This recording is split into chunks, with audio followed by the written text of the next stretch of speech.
كلمة دايت لوحدها كده ممكن تجيب إحباط لناس كتير، صح؟ طب إيه رأيكم لو ننسى الكلمة دي خالص؟ الشرح بتاع النهاردة مش عن دايت مؤقت بيروح ويجي، لأ، ده عن إزاي نغير طريقة تفكيرنا كلها ونبني أسلوب حياة صحي بجد لهدف أكبر بكتير من إننا بس ننزل كام كيلو على الميزان. طيب خلينا نبدأ بأول وأهم مبدأ على الإطلاق، وهو جودة الأكل. القصة كلها في إننا نركز على الأكل بشكله طبيعي زي ما ربنا خلقه قبل ما إيد الإنسان تلعب فيه وتغيره. ده هو حجر الأساس لأي نظام أكل صحي. الموضوع بسيط قوي. شوف، الأكل الطبيعي يعني خضار، فاكهة، لحمة طازة، جسمنا بيفهمه وبيعرف يتعامل معاه بسهولة.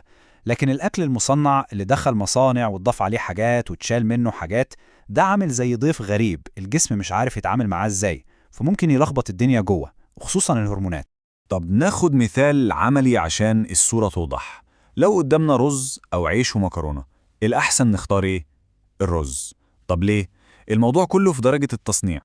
الرز يعتبر حباية كاملة متلعبش فيها كتير، على عكس الدقيق الأبيض اللي بيتعمل منه معظم العيش والمكرونة، واللي بيكون مر بمراحل معالجة وتصنيع كتير جدا. ونفس الكلام بالظبط ينطبق على اللحوم.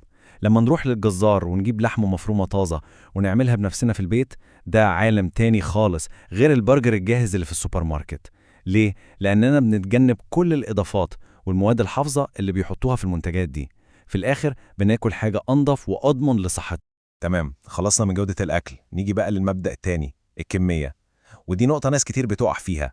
مش معنى إن الأكل صحي يبقى ناكل منه براحتنا وبكميات مفتوحة، لا خالص.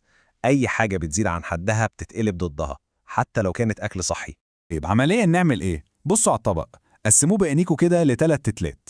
تلت البروتين، فراخ، لحمة، سمك، وتلت الخضروات بكل أنواعها، والتلت الأخير للكربوهيدرات زي الرز أو البطاطس. وفي ملحوظة مهمة قوي هنا، لو البروتين في الوجبة قليل لسبب ما، كبروا مساحة الخضار مش الكربوهيدرات. طيب وإيه الحاجات اللي المفروض نقلل منها عشان نتحكم في الكمية؟ حاجتين أساسيتين. أول حاجة السناكس اللي ملهاش لازمة، الشيبسي، الشوكولاتة، العصاير المعلبة، دي كلها سعرات حرارية فاضية بتدخل الجسم تعمل دهون من غير أي فايدة غذائية حقيقية. والحاجة التانية فكرة طبق التقديم الكبير اللي بيتحط في نص السفرة وكلنا بنغرف منه، ده بيخلي الواحد ياكل أكتر من حاجته من غير ما ياخد باله. كده اتكلمنا عن جودة الأكل وكميته، بس هل الصحة أكله بس؟ أكيد لأ. في المبدأ التالت، وهو كل حاجة بنعملها بره المطبخ. في عادات تانية في حياتنا اليومية هي اللي بتبني الصحة الحقيقية وبتخلي التزامنا بالأكل الصحي أسهل بكتير. وأول وأهم عادة هي النوم. الرقم اللي قدامنا ده مش هزار، 7 ساعات ده الحد الأدنى اللي الجسم محتاجه كل ليلة عشان يعرف يشتغل صح. النوم كويس هو الأساس اللي بيتبني عليه كل حاجة تانية، ولما بنقلل فيه كل حاجة في جسمنا بتتأثر بالسلب. ونصيحة ليها علاقة مباشرة بالنوم، بلاش ناكل ونطلع على السرير على طول. الحركة دي بتسبب عسر هضم وبتخلي جودة النوم وحشة جدا. الأفضل طبعا إننا نسيب وقت كافي، ساعتين 3 بين آخر وجبة وميعاد النوم. نيجي بقى للحركة، ومحدش يقول جام ورياضة صعبة. الموضوع أبسط من كده بكتير. الفكرة كلها إننا ندخل الحركة في روتين يومنا العادي. بدل الأسانسير ناخد السلالم، لو مشوار قريب نروحه مشي. أي فرصة نلاقيها عشان نتحرك في البيت أو في الشغل لازم نستغلها.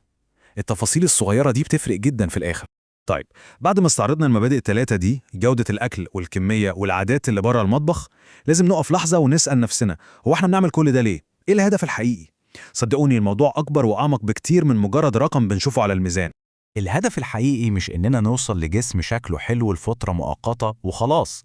الهدف الحقيقي هو حماية صحتنا، إننا نبني درع وقاية ضد الأمراض، إننا نستثمر في صحتنا عشان نعيش حياة كويسة على المدى الطويل. وليه بنقول كده؟